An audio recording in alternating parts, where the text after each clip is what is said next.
มัน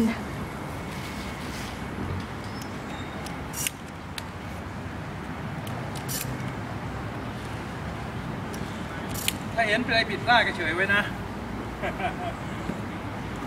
จานลืมสายของแขนมาครับเอาสมจริงเลยเหรอปล่อยนะตั้งปืนให้ได้ฉากแล้วก็ปล่อยมันรูดออกมานะครับแล้วก็โยนขึ้นไปนะครับตั้งปืนให้ได้ฉากปล่อยลงมานะครับโยนขึ้นไป